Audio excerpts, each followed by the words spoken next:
بسم اللہ الرحمن الرحیم وَلَقَدْ يَسَّرْنَا الْقُرْآنَ لِلذِّكْرِ فَهَلْ مِن مُدَّكِرٍ۔ السلام علیکم ورحمۃ اللہ۔ الحمدللہ وکفا وسلام علی عبادہ الذین اصطفیٰ، اما بعد فاعوذ باللہ من الشیطان الرجیم، بسم اللہ الرحمن الرحیم۔ وَأَنَّا مِنَّا الصَّالِحُونَ وَمِنَّا دُونَ ذَلِكَ كُنَّا طَرَائِقَ قِدَدًا۔ سورۃ الجن آیت 11۔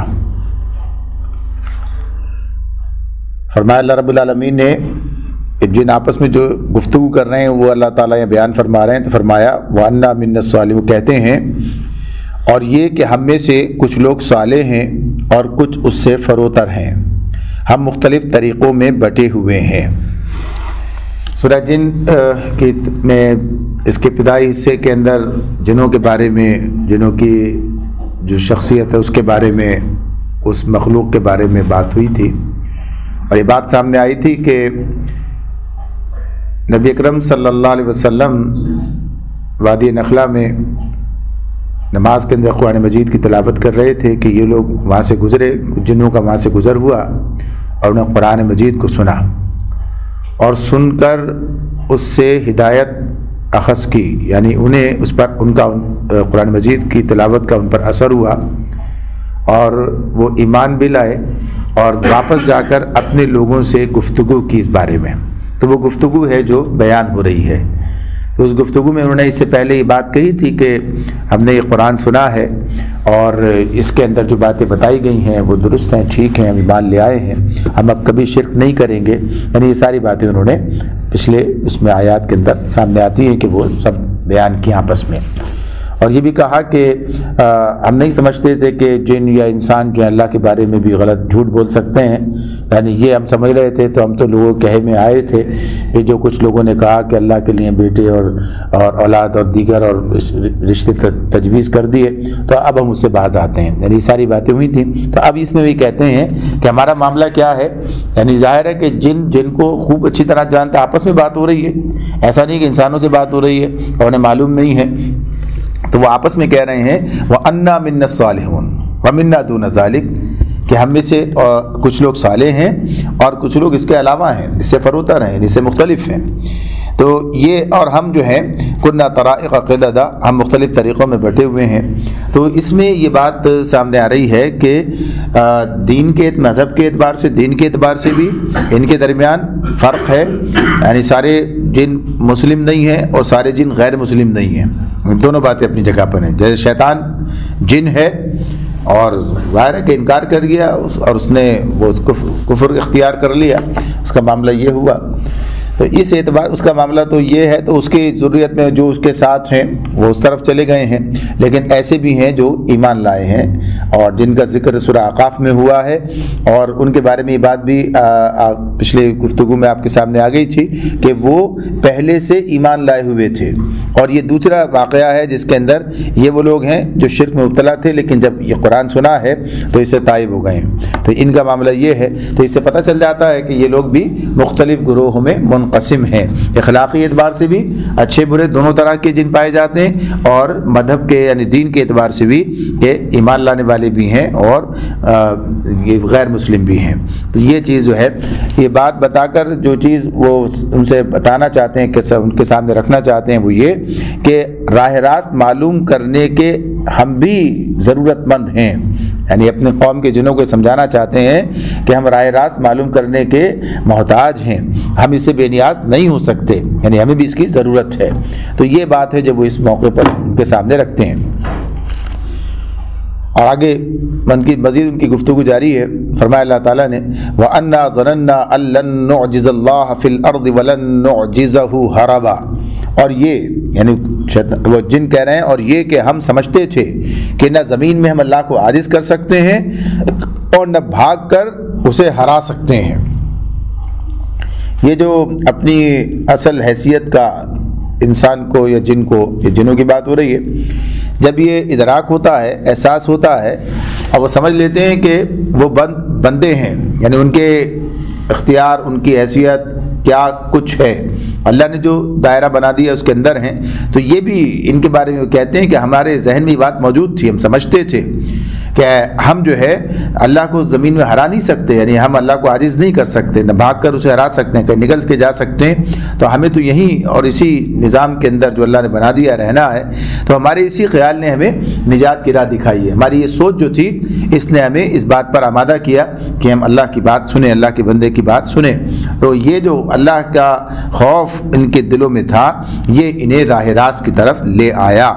اور یہ جب قرآن سنا تو ان کی یہ جرت نہ ہوئی کہ حق معلوم ہو جانے کے بعد بھی یہ انہی عقائد پر جمے رہتے جو پہلے سے ان کے پاس تھے، جن پر یہ موجود تھے.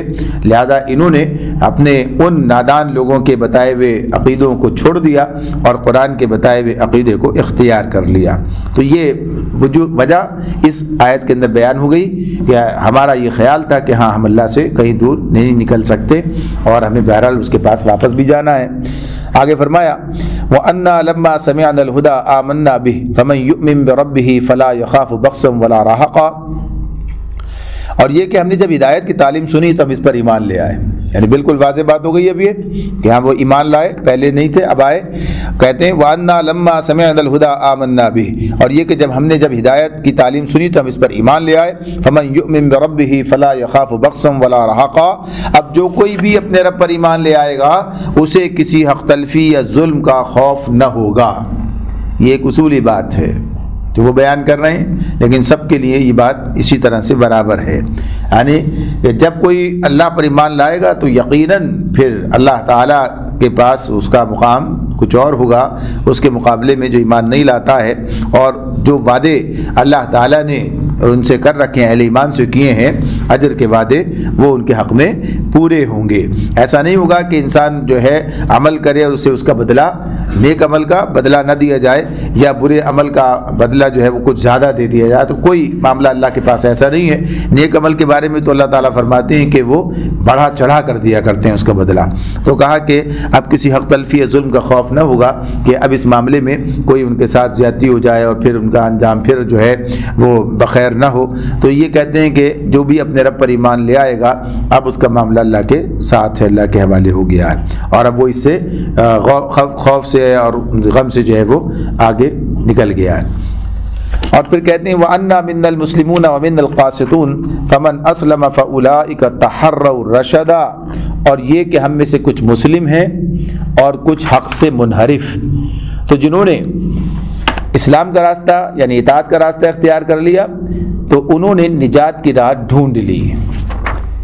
وہی بات ہے پھر دہرائی جا رہی ہے، اب باضابطہ بات آ رہی ہے سامنے کہ وہ یہ بات کہتے ہیں کہ وَأَنَّا مِنَّا الْمُسْلِمُونَ وَمِنَّا الْقَاسِطُونَ، یعنی ہم میں سے کچھ لوگ جو ہیں وہ مسلم ہیں، فرما بردار ہیں، اطاعت گزار ہیں اللہ تعالیٰ کے، اور من القاسطون، اور کچھ جو ہیں حق سے منحرف ہیں. تو یہ ہماری کیفیت ہے. جیسے انسانوں کے اندر بات ہے ایسے جنوں کے اندر بھی یہ بات ہے کہ مختلف گروہوں کے اندر بٹ گئے ہیں. یعنی ایک مسلم، ایک غیر مسلم، ایک ماننے والے، ایک نہ ماننے والے، ایک اطاعت کرنے والے، ایک معصیت میں مبتلا. تو اس طرح سے یہ تقسیم موجود ہے وہاں بھی. تو پھر کہتے ہیں فمن اسلم فاولئک تحروا رشدا. تو جنہوں نے اسلام قبول کر لیا یعنی اطاعت کے راستہ اختیار کر لیا. اسلمہ کا مطلب تو اطاعت اختیار کرنا ہے. سلم یسلم مسلم کا مطلب یہ ہوتا ہے اطاعت و فرما برداری. مسلم کا مطلب یہی ہے کہ جو اپنے آپ کو سپرد کر دے یعنی اطاعت اختیار کر لے یعنی سرنڈر کر جائے جس کو اس طرح کہا جائے. تو یہ بات جو ہے اس کا معنی یہی ہے. تو کہیں لغوی معنی میں استعمال ہوتا ہے، کہیں جو ہے باضابطہ کفر اور ایمان کے طور پر یعنی کفر کے مقابلے میں ایمان کے لیے اسلام کا لفظ استعمال ہوتا ہے. تو یہاں پر یہ کہ جس نے دونوں باتیں ہیں، اسلام قبول کرنا بھی اور پھر عملاً اطاعت اختیار کرنا بھی، کہ جس نے کام کیا تو اس نے نجات کی راہ ڈھونڈ لی. فَأُولَٰئِكَ تَحَرَّوْا رَشَدًا وَأَمَّا الْقَاسِطُونَ فَكَانُوا لِجَهَنَّمَ حَطَبًا. اور جو حق سے منحرف ہیں وہ جہنم کا ایندھن بننے والے ہیں. جو حق سے منحرف ہیں وَأَمَّا الْقَاسِطُونَ فَكَانُوا لِجَهَنَّمَ حَطَبًا، اور جو حق سے منحرف ہیں وہ جہنم کا ایندھن بننے والے ہیں. یہ بات یہاں پر جنوں کی بات مکمل ہو جاتی ہے جو کچھ وہ گفتگو آپس میں کر رہے تھے. تو یہ بات بھی بتا دی گئی ہے کہ جہاں جنت اور جہنم کا دونوں کا معاملہ ان کے ساتھ بھی اسی طرح سے ہے، ہاں ان کے لیے بھی جہنم کی سزا موجود ہے۔ اللہ تعالیٰ نے یہ بات بتائی ہے کہ وہ بھی جہنم میں ڈالے جائیں گے، اور جہنم کے اندر یعنی جہنم جو ہے وہ آگ کا گھر ہے۔ تو اس اعتبار سے اور اس غلط فہمی کو بھی نہیں پیدا ہونا چاہیے کہ وہ آتشی مخلوق ہیں تو آگ ان کا کیا بگاڑے گی، اس لیے کہ آگ کے مادے سے تو بنے ہیں، لیکن ایسا نہیں ہے کہ وہ بننے کے بعد اب جو ان کی شخصیت ان کی جو ساخت بن گئی ہے اسے آگ سے کوئی نقصان نہ پہنچے۔ اس کی مثال ایسی ہے جیسے ہم انسانوں کا معاملہ ہے کہ یہ زمینی مادوں سے بنتے ہیں، یعنی انسان کی تخلیق اس طرح سے ہوئی، مٹی سے ہوئی ہے اور زمین کے مادوں سے پورا انسان بنا ہوا موجود ہے، لیکن اب جب کہ یہ اس طرح سے پورا انسان وجود میں آ چکا ہے تو اب یہ ان مادوں سے بالکل مختلف چیز بن گیا ہے، اور اب یہ مادے اسے یعنی اگر اسے مٹی سے اگر پتھر سے مارا جائے تو اسے چوٹ لگے گی، تکلیف پہنچے گی۔ تو غرض یہ کہ یہ بات اپنی جگہ پر ہے کہ اللہ تعالیٰ یہ بات بتا رہے ہیں کہ اس طریقے سے ان کے لیے بھی جہنم ہی کا معاملہ ہے۔ اگر یہ لوگ اللہ کی نافرمانی اختیار کریں، اسلام کو چھوڑ دیں، کفر کے راستے پر جائیں۔ یہ جنوں کی بات تھی جو یہاں تک ہمارے سامنے آ گئی۔ اب تھوڑی سی بات سورہ ناس میں جا کر اور ایک آدھ مقام پر آ جائے گی ہمارے سامنے، ورنہ اتنی ہی تفصیل قرآن ہمارے سامنے بیان کرتا ہے۔ سورہ رحمان میں ہم نے جنوں کے بارے میں پڑھا، اور اس سورہ جن کے میں بھی بات آ گئی، تفصیل سے بات آئی تھی، اور اس طرح سے سورہ اعقاف کے اندر بھی اس کا ذکر ہمارے سامنے آ گیا ہے کہ جنوں کے بارے میں اللہ تعالیٰ نے کیا باتیں ہمیں بتائی ہیں۔ تو بہرحال ہمارا دائرہ عمل الگ ہے، ان کا دائرہ عمل الگ ہے۔ یہاں پر صرف اتنی بات ہمارے سامنے رکھ دی گئی ہے کہ جس طرح سے ہم بھی ہدایت کے ضرورت مند ہیں، محتاج ہیں، ایسے وہ بھی ہدایت کے ضرورت مند اور محتاج ہیں۔ ہماری جس طرح آزمائش ہے ان کی بھی ہے، لیکن زمین کی خلافت جو ہے وہ انسان کے حوالے کی گئی ہے، ان کے حوالے نہیں کی گئی ہے۔ تو ان کا معاملہ اس اعتبار سے انسانوں کے برابر نہیں ہے۔ تو انسانوں کو اپنے معاملے کی فکر کرنی چاہیے، بجائے سے کہ وہ جنوں کے معاملے کی فکر میں پڑے یا اس معاملے میں کسی پریشانی کا شکار ہوں کہ ان سے انہیں نقصان اور فائدہ، اور یہ تو فائدہ نقصان سب کہاں ہے؟ اللہ کی ذات کے اندر ساتھ ہے، یعنی اس کی طرف سے ہوتا ہے۔ تو اس اعتبار سے ہر شر سے پناہ مانگنے کی بات کی گئی ہے، تو اگر یہاں بھی کوئی شر ہے تو اس سے بھی پناہ مانگنے کے لیے اللہ ہی کی طرف رجوع کرنا ہے، نہ کہ ان کی طرف جانا ہے کہ ان کے شر سے بچنے کے لیے ان کی طرف جایا جائے۔ آگے فرمایا وَأَن لَّوِ اسْتَقَامُوا عَلَى الطَّرِيقَةِ لَأَسْقَيْنَاهُم مَّاءً غَدَقًا لِنَفْتِنَهُمْ فِيهِ وَمَن يُعْرِضْ عَن ذِكْرِ رَبِّهِ يَسْلُكْهُ عَذَابًا صَعَدًا۔ اللہ تعالیٰ نبی اکرم صلی اللہ علیہ وسلم سے مخاطب ہیں اور فرماتے ہیں کہ آپ ان لوگوں سے یہ بھی کہیے وَأَن لَّوِ اسْتَقَامُوا عَلَى الطَّرِيقَةِ، اور آپ ان سے یہ بھی کہیے کہ مجھ پر یہ بھی وحی کی گئی ہے کہ اب کیا بات کہی گئی، کیا بات کہنی ہے؟ وَأَن لَّوِ اسْتَقَامُوا، کہ لوگ اگر راہ راست پر ثابت قدمی سے چلتے تو ہم انہیں خوب سیراب کرتے تاکہ اس نعمت سے ان کی آزمائش کریں، اور جو اپنے رب کے ذکر سے منہ موڑے گا اس کا رب اسے سخت عذاب میں مبتلا کر دے گا۔ یعنی یہ اس وقت آیت 16 اور 17 ایک ساتھ ہم نے پڑھی، تو یہ جو بات اس میں سامنے ہمارے آ رہی ہے کہ اللہ تعالیٰ یہ بات اب مزید ہمارے سامنے رکھتے ہیں۔ اور دیکھیے سورہ نوح میں جو مضمون گزرا ہے بالکل وہی بات اب اس وقت یہاں سامنے آتی ہے۔ سورہ نوح کے اندر بھی نوح علیہ السلام نے اپنی قوم کو مخاطب کیا تھا اور ان سے یہ بات کہی تھی کہ اگر وہ اپنی روش جو کافرانہ ہے، جو اللہ تعالیٰ کی نافرمانی پر مبنی ہے، اسے چھوڑ کر اور فرمانبرداری اختیار کر لیں، اللہ سے معافی چاہیں اور اطاعت کی طرف پلٹ آئیں، توبہ کریں، تو اللہ ان پر جو ہے موافق بارشیں برسائے گا۔ اور استغفروا ربکم ثم توبوا الیہ، اس اعتبار سے ساری چیزیں سامنے تھیں۔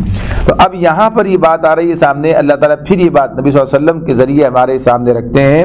سورہ ہود کے اندر بھی یہ مضمون گزر چکا ہے، اس وقت سورہ نوح میں تفصیل سے بات تھی، تو یہاں پھر اللہ تعالیٰ یہ بات کہتے ہیں نبی اکرم صلی اللہ علیہ وسلم کے ذریعے وَأَن لَّوِ اسْتَقَامُوا عَلَى الطَّرِيقَةِ، کہ لوگ اگر استقامت اختیار کرتے، یعنی راہ راست پر، علی الطریقہ یعنی صحیح طریقے پر، راہ راست پر ثابت قدمی سے چلتے، استقامت اختیار کرتے، تو کیا ہوتا؟ لَأَسْقَيْنَاهُم مَّاءً غَدَقًا، تو ہم انہیں خوب سیراب کرتے، لاسقیناہم ماء صدقہ. تو یہ جو سیرابی کی بات لفظ یہ جو ہے یہ بھی اپنی جگہ پر ایک بڑی اس کی بات ہے یعنی توجہ کی, اور اس کے پہلو بھی کئی ہو سکتے ہیں. سیرابی کی جو کیفیت ہے, پانی کی موجودگی کافی نہیں ہوتی ہے, سیراب ہونا اس سے, اس کا فائدہ اس سے حاصل کرنا, تو یہ چیز اللہ تعالیٰ نے یہاں پر ہمارے سامنے رکھی ہے. وہاں پر اسی اعتبار سے رکھی تھی کہ اللہ یرسل السماء علیکم مدرارا, کہ آسمان سے تم پر بارشیں برسائے گا. اب یہاں پر سیرابی کی, اس کی آگے کی اگلے مرحلے کی بات بھی بیان کی ہے. تو یہ پانی کا جو معاملہ ہے یعنی اللہ تعالیٰ نے جو بارشوں کی بات کی ہے اور پھر اس سے سیرابی کی بات کی ہے کہ معیشت کے اعتبار سے, انسانی آبادی کے اعتبار سے, ہر طرح سے اس سب کا انحصار پانی پر ہے. یعنی پانی کے بغیر کوئی کام نہیں چلتا, یہاں تک کہ انسان کی صنعتیں ہیں جو چلاتے ہیں, اس میں پانی جو ہے اپنی جگہ پر اس کی ضرورت پیش آتی ہے اور اس کے بغیر یہ چل نہیں سکتی ہیں. تو یہ بات بتا دی گئی ہے کہ اللہ تعالیٰ یہ بھی یعنی جتنی تمہاری ضرورت ہے, جس طرح سے پانی کی ضرورت ہے وہ ضرورت اللہ تعالیٰ پوری کرے گا, لیکن اس لیے کہ اس کا سر رشتہ براہ راست ہم دیکھتے ہیں کہ اللہ ہی سے جڑا ہوا. ویسے تو ہر چیز کا معاملہ اسی طرح ہے, لیکن بعض چیزیں اس طرح وسیلہ در وسیلہ ہو کر آ جاتی ہیں. پانی کا, بارش کا برسنا تو براہ راست جو ہے انسان دیکھتا ہے کہ وہ اللہ رب العالمین کے فیصلے پر ہے, اس میں انسان کا کوئی عمل دخل موجود نہیں ہے. یعنی کھیتیاں اگتی ہیں اللہ کے حکم سے اگتی ہیں, لیکن انسان بیج بوتا ہے, انسان جو اس کے لیے بیج بوتا ہے اور اس کی کھیتی کے لیے جو اس کی کام, اس کی ذمہ داری پوری کرتا ہے, زمین کو تیار کرتا ہے, یہ سب کام ہے. لیکن کھیتی اگانا اللہ ہی کا کام ہے, اس میں اس کا کوئی نہ کوئی حصہ اس طرح سے نظر آتا ہے, ایک کام وہ کرتا ہے. لیکن بارش کے برسنے میں تو انسان کا کوئی حصہ نہیں ہے, کوئی کام نہیں کرتا انسان کہ یہ کام کرے گا تو پھر اس کے نتیجے میں اللہ تعالیٰ بارش برسا دے گا, بلکہ براہ راست بغیر کسی انسانی کوشش کے یہ سارا معاملہ جو ہے ہوا کرتا ہے. تو پورا انحصار سارا کا سارا کس پر ہے؟ اللہ کی ذات پر ہے, سارا معاملہ اس کی طرف ہے.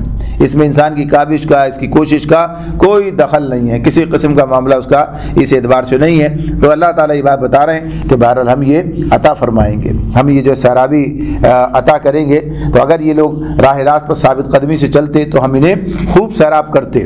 پھر مزید ایک دوسری بات یہ بھی عام طور پر سامنے آتی ہے, عام طور پر اللہ کی نعمتوں کے ساتھ یہ بات بیان کی جاتی ہے کہ لنفتنہم فیہ, تاکہ اس نعمت سے ان کی آزمائش کریں. یعنی نعمتیں کس لیے دی جاتی ہیں؟ آزمائش ہے. ہر چیز کیا ہے؟ آزمائش ہے. اللہ رب العالمین نے ہر نعمت جو عطا کی ہے, اس نعمت کو پانے کے بعد انسان کا رویہ کیا ہوتا ہے, یہی اس کی آزمائش ہے.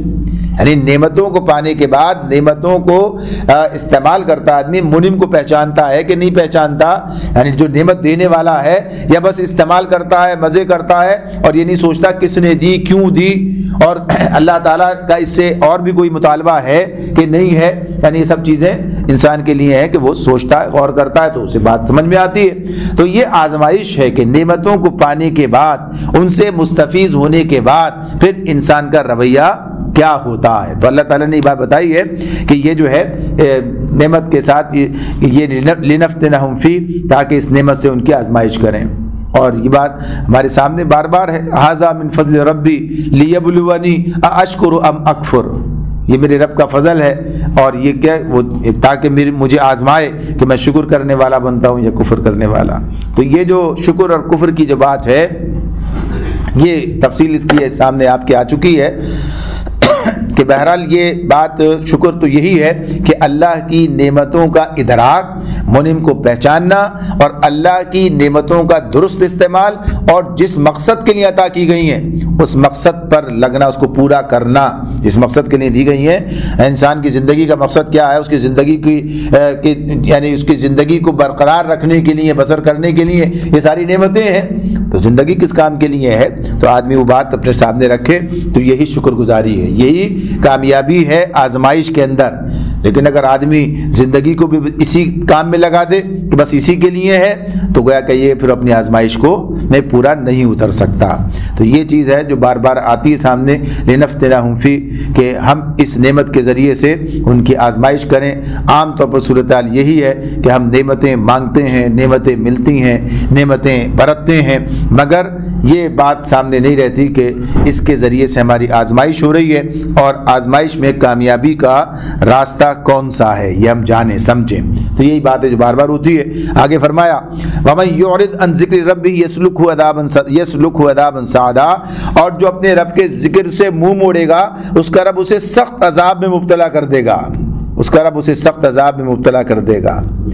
یہ بات جو اس میں ہے وَمَن يُعْرِضْ عَنْ ذِكْرِ رَبِّهِ، یہ بات جو یہاں پر ہے سورہ طٰہٰ میں بھی ہم نے پڑھا تھا وَمَنْ أَعْرَضَ عَنْ ذِكْرِي، کہ جو میرے ذکر سے منہ موڑے گا، وَمَنْ أَعْرَضَ عَنْ ذِكْرِي فَإِنَّ لَهُ مَعِيشَةً ضَنْكًا وَنَحْشُرُهُ يَوْمَ الْقِيَامَةِ أَعْمَىٰ، کہ جو ہمارے ذکر سے منہ موڑے گا ہم اسے دنیا میں تنگ زندگی سے دوچار کر دیں گے، معیشت زنکا سے دوچار کر دیں گے، اور آخرت میں اسے اندھا اٹھائیں گے. تو یہ بات اپنی جگہ ہے کہ اللہ کے ذکر سے مراد کیا ہے؟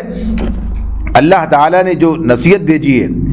دیکھیں ذکر کے حوالے سے بھی تفصیلی گفتگو رہی ہے، یہ بات سامنے رہے کہ اصطلاحات ہیں. شکر ایک اصطلاح ہے، ذکر ایک اصطلاح ہے، صبر ایک پورا مفہوم اپنا وسیع اپنے اندر رکھتا ہے. تو یہ ساری چیزیں جب مطالبات ہوتے ہیں تو پوری بات ہوتی ہے. تو ایک تو بات یہی ہے کہ ذکر نصیحت ہے، نصیحت کلام نصیحت یہ ہے. اللہ تعالیٰ نے قرآن مجید کے لیے ذکر کہا ہے، اور کہا ہے کہ اسے جو منہ موڑے گا وہاں پر ومن اعرض عن ذکری سے مراد یہی ہے، قرآن مجید سے ذکر سے جو ہے منہ موڑنا، اس کو قبول نہ کرنا یا اس کی ہدایت کی پیروی نہ کرنا، یہ بات ہمارے سامنے آتی ہے. اور اس کے علاوہ بھی ہے، اس کے علاوہ بات آتی ہے. تو سب ماحصل سب کا ایک ہی ہے، یعنی حاصل سب کا ایک ہے. اللہ کا ذکر یعنی اللہ کو یاد رکھنا. اللہ کو یاد رکھنے سے مراد کیا ہے؟ اللہ اور بندے کا جو تعلق ہے اسے یاد رکھنا، یعنی اللہ ہمارا معبود ہے، ہم اس کے عبد ہیں. یعنی یہ بات انسان کو یاد رکھنی ہے، اللہ کی معرفت اسے حاصل ہو جائے، اللہ کے بارے میں وہ جانے، شرک نہ کرے اور اللہ ہی سے وابستہ ہو کر رہے. تو یہ سب ذکر کے ساتھ ہی ہے، یعنی جب اللہ سے وابستہ ہوتا ہے، اللہ کو یاد کرتا ہے، اللہ کے بارے میں جانتا اور پہچانتا ہے، قرآن مجید کی طرف رجوع کرتا ہے، قرآن مجید کو اللہ کے ذکر کی نصیحت کی حیثیت سے، ہدایت کی حیثیت سے سامنے رکھتا ہے، تو یقیناً پھر وہ صحیح راستے پہ چلتا ہے. لیکن جو اس سے منہ موڑ جاتا ہے، جو اس سے منہ پھیر لیتا ہے، جو اس طرف آتا نہیں ہے، تو دنیا میں بھی عذاب ہے، آخرت میں بھی ہے. تو دنیا میں وہی معیشت زنکا کی بات کی اللہ نے، اور یا آخرت کی بات تو اپنی جگہ پر ہے. کہ تو یہاں پر اللہ تعالیٰ کہتے ہیں کہ جو اپنے رب کے ذکر سے منہ موڑے گا اس کا رب اسے سخت عذاب میں مبتلا کر دے گا. یعنی اللہ کی بھیجی ہوئی نصیحت کو قبول نہ کرے، اللہ کا ذکر سننا گوارا نہ کرے، یا اللہ کی عبادت سے روگردانی کرے. وَأَنَّ الْمَسَاجِدَ لِلَّهِ فَلَا تَدْعُوا مَعَ اللَّهِ أَحَدًا، اور یہ کہ مسجدیں اللہ کے لیے ہیں، لہٰذا ان میں اللہ کے ساتھ کسی اور کو نہ پکارو. وَأَنَّ الْمَسَاجِدَ لِلَّهِ، مسجدیں جو ہیں اللہ کے لیے ہیں. مسجد کا ایک معنی جو مفسرین نے لیے ہیں عبادت گاہ کے بھی لیے ہیں، اکثر نے یہ بات کی ہے، یعنی مساجد عبادت گاہ. تو ظاہر سی بات ہے کہ عبادت گاہ اللہ کی عبادت کرنے کی بات ہو رہی ہے، لیکن اس سے ایک اور مفہوم لیا ہے، اور وہ یہ کہ نبی اکرم صلی اللہ علیہ وسلم کا ارشاد ہے، آپ نے فرمایا میرے لیے پوری زمین عبادت کی جگہ اور طہارت حاصل کرنے کی جگہ کے لیے کا ذریعہ بنا دی گئی ہے. یعنی پوری زمین عبادت، یعنی پوری زمین مسجد ہے، پوری زمین میں نماز پڑھی جا سکتی ہے، کہیں بھی اس کے لیے کوئی خاص جگہ، خاص مقام، کسی خاص کیفیت کا معاملہ نہیں ہے.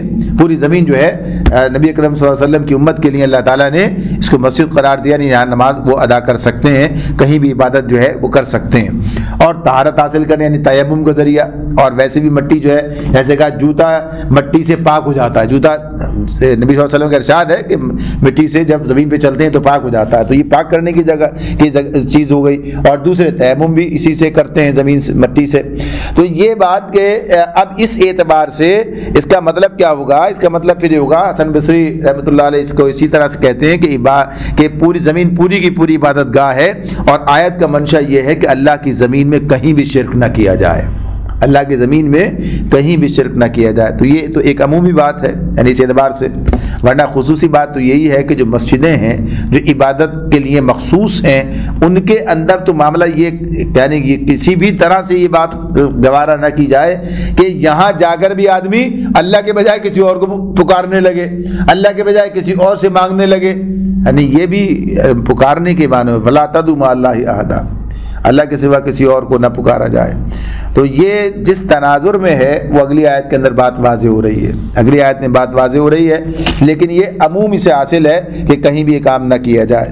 فرمایا وَأَنَّهُ لَمَّا قَامَ عَبْدُ اللَّهِ يَدْعُوهُ كَادُوا يَكُونُونَ عَلَيْهِ لِبَدًا وَأَنَّهُ لَمَّا قَامَ عَبْدُ اللَّهِ يَدْعُوهُ كَادُوا يَكُونُونَ عَلَيْهِ لِبَدًا، اور یہ کہ جب اللہ کا بندہ اس کو پکارنے کے لیے کھڑا ہوا تو لوگ اس پر ٹوٹ پڑنے کے لیے تیار ہو گئے۔ یعنی مسجد جو اللہ کی عبادت کی جگہ ہے، اللہ کو یاد کرنے کی جگہ ہے، اللہ ہی کو یاد کرنے کی جگہ ہے، اب مسجد حرام کی بات ہو رہی ہے۔ یعنی وہاں پر جب نبی کرم صلی اللہ علیہ وسلم، عبداللہ سے مراد یہاں کون ہے؟ اللہ کے رسول ہیں صلی اللہ علیہ وسلم، تو نبی کرم صلی اللہ علیہ وسلم کے بارے میں یہ بات بتائی جا رہی ہے کہ جب وہ اللہ کا بندہ اللہ کو پکارنے کے لیے کھڑا ہوا، نماز کے لیے کھڑا ہوا، تو لوگ اس پر ٹوٹ پڑنے کے لیے تیار ہو گئے۔ یہ رویہ تھا مشرکین مکہ کا، یہ رویہ تھا۔ سورہ قیامہ میں یہ بات ہمارے سامنے اور آتی ہے۔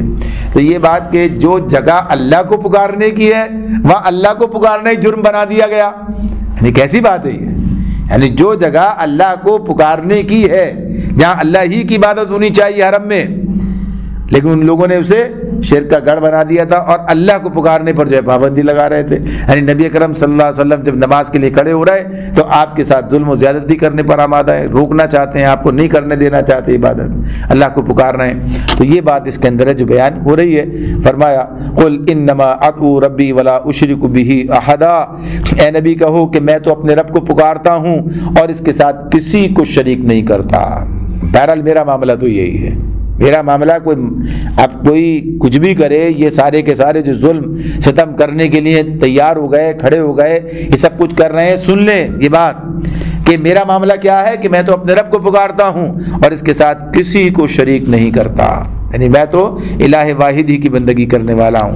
قل انی لا املک لکم ضرا ولا رشدا، کہو میں تم لوگوں کے لیے نہ کسی نقصان کا اختیار رکھتا ہوں نہ کسی بھلائی کا۔ قل انی لن یجیرنی من اللہ احد ولن اجد من دونہ ملتحدا، اور مزید یہ بھی کہو کہ مجھے اللہ کی گرفت سے کوئی نہیں بچا سکتا اور نہ میں اس کے دامن کے سوا کوئی جائے پناہ پا سکتا ہوں، الا بلاغا من اللہ ورسالاتہ ومن یعص اللہ ورسولہ فإن له نار جہنم خالدین فیہا ابدا۔ میرا کام اس کے سوا کچھ نہیں ہے کہ اللہ کی بات اور اس کے پیغامات پہنچا دوں۔ اب جو بھی اللہ اور اس کے رسول کی بات نہ مانے گا اس کے لیے جہنم کی آگ ہے اور ایسے لوگ اس میں ہمیشہ رہیں گے۔ اب یہ جو ایک بات ہمارے سامنے یہاں 3 آیات کے اندر آ گئی ہے کہ نبی اکرم صلی اللہ علیہ وسلم نے ایک طرف تو یہ بات بتا دی کہ میں تو اللہ ہی کا الہ واحد کی بندگی کرنے والا ہوں، اسی کو پکاروں گا چاہے کوئی کچھ بھی کرے، یعنی نہیں پکارنے دے رہے تھے، حرم میں آپ کو نماز پڑھنے سے روک رہے تھے۔ تو یہ بات کہ میں تو اللہ ہی کو پکاروں گا جو میرا رب ہے اور اس کے سوا میں اس کے ساتھ کسی کو شریک نہیں کرتا ہوں، اور پھر اپنے بارے میں بتا رہے ہیں، اپنے بارے میں بتا رہے ہیں کہ میں اپنے بارے میں تمہیں کیا بتاتا ہوں، میری رسالت کے ساتھ کیا ہے، اپنی جو کوئی ایسی چیز میں نے کسی چیز کا دعویٰ تمہارے ساتھ سامنے نہیں کیا ہے کہ جس کی بنیاد پر تم سے کوئی مطالبہ کرو یا میرے بارے میں تمہارا کوئی اور خیال ہو، ٹھیک ہے۔ یہ ظلم و زیادتی کی باتیں اللہ تعالیٰ مجھے اس سے محفوظ رکھے، بچائے گا۔ تو بہرحال وہ کہتے ہیں کہ میں تم لوگوں کے لیے نہ کوئی نقصان کا اختیار رکھتا ہوں نہ کسی بھلائی کا، یعنی میرا معاملہ کیا ہے؟ میرا معاملہ تو بات پہنچانا ہے، میرے پاس یہ اختیار تو اللہ کا ہے، یعنی کسی کو سزا دینا یا کسی کو معاف کر دینا، کسی کو ہدایت دینا یا کوئی گمراہ ہو جائے اللہ کے بنائے ہوئے قانون کے تحت، یہ سب کام کس کا؟ اللہ تعالیٰ کا ہے۔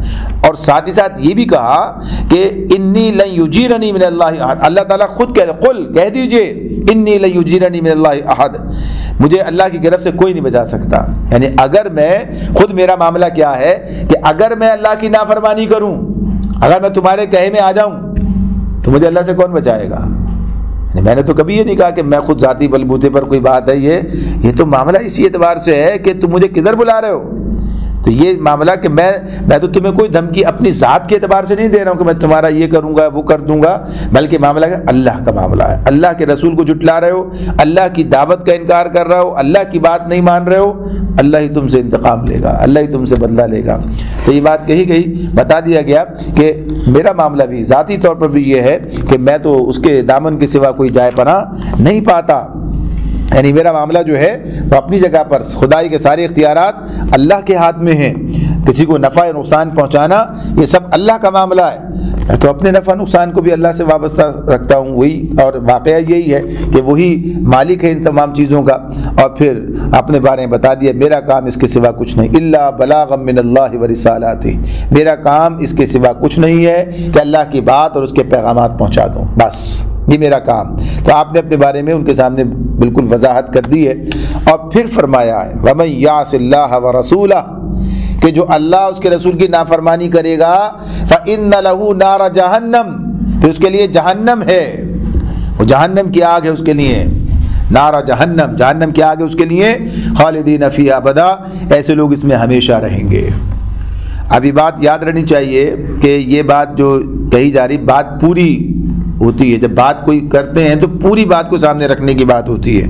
اب جیسے یہاں پر یہ اگر اس جملے کو خالی لے لیں وَمَن يَعْصِ اللَّهَ وَرَسُولَهُ فَإِنَّ لَهُ نَارَ جَهَنَّمَ خَالِدِينَ فِيهَا أَبَدًا، کہ جو بھی اللہ اس کے رسول کی بات نہ مانے گا یا ان کی نافرمانی کرے گا وہ جہنم میں جائے گا، ہمیشہ اس میں رہے گا.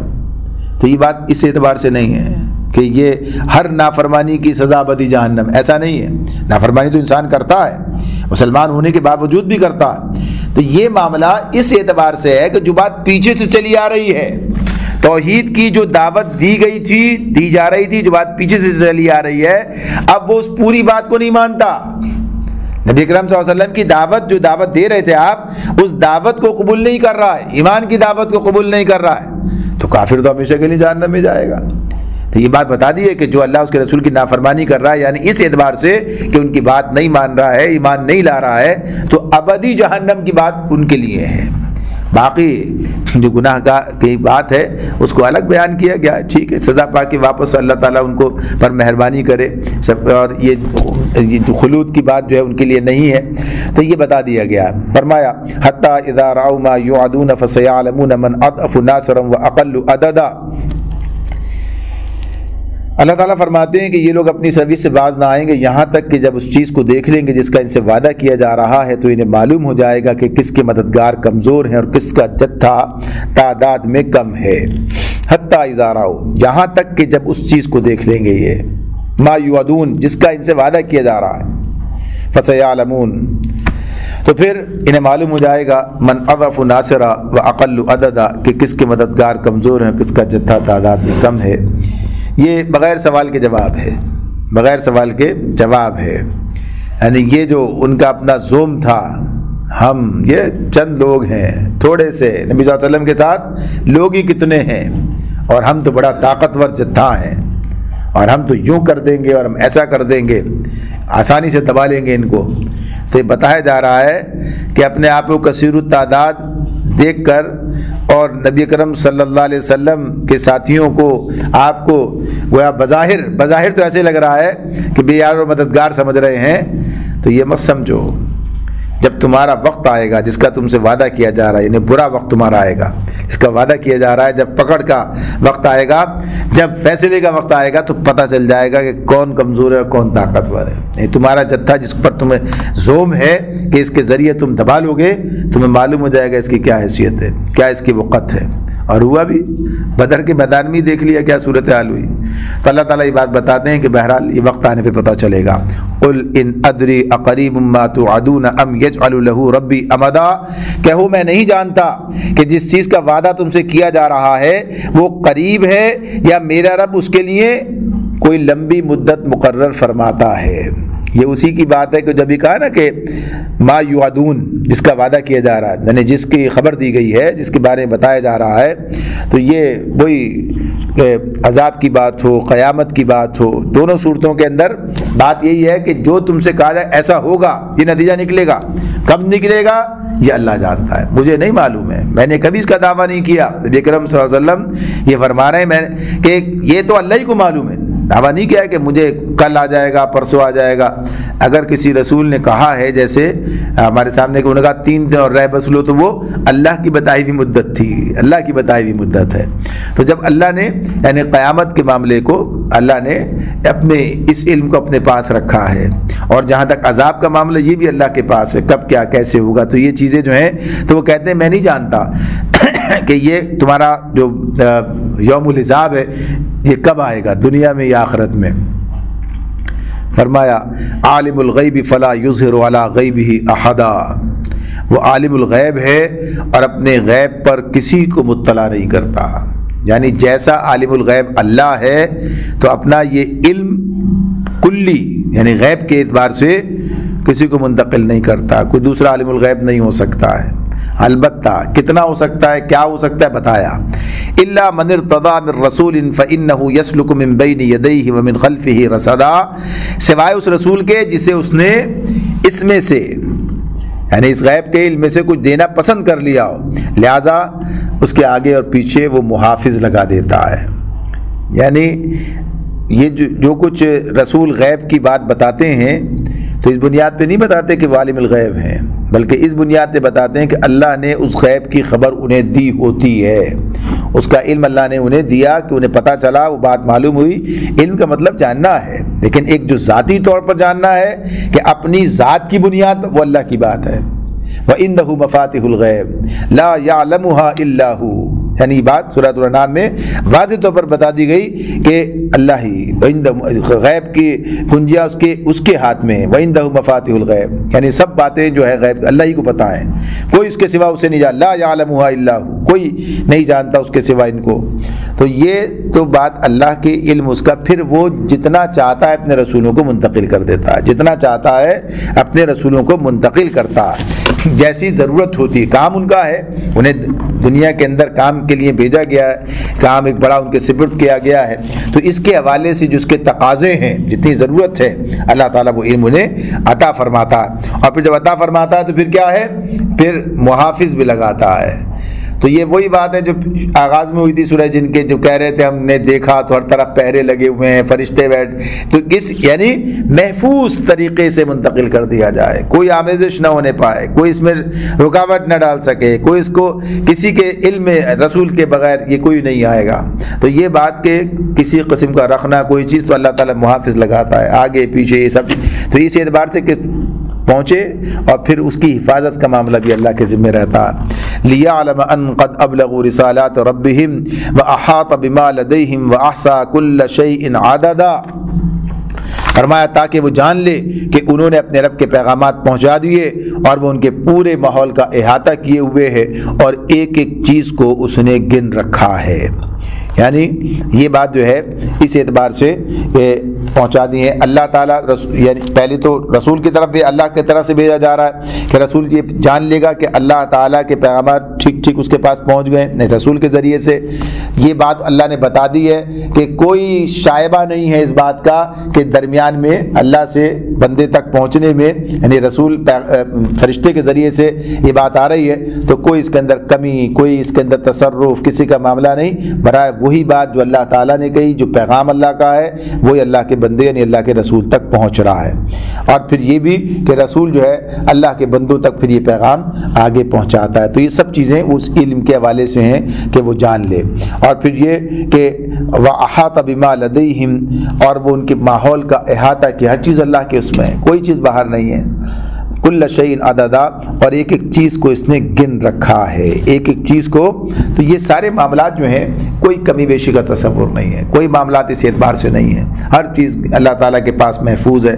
تو یہ سب باتیں اس اعتبار سے بتائی جا رہی ہیں کہ یہ جو تصور ان کا تھا مشرکین مکہ کا کہ یہ کاہن جو ہیں یہ اس طرح سے بتاتے ہیں، جن ان کے پاس لے کر آتے ہیں، جنوں کو یہ پتہ چل جاتا ہے، جنوں کو یوں معلوم ہوتا ہے، جنوں کے پاس غیب کا علم ہوتا ہے، ایسا کوئی چکر نہیں، ایسا کوئی معاملہ نہیں ہے۔ صرف اس حد تک ان کا معاملہ ہے کہ یہ کبھی کوئی لینے کی کوشش کرتے ہیں کوئی خبر تو ان کے پیچھے شاب ثاقب لگایا دیا جاتا ہے، اور جب کلام الہی نازل ہو رہا ہوتا ہے تو اس وقت تو کوئی تصور ہی نہیں ہے کہ کوئی اس کے قریب بھی پھٹک سکے۔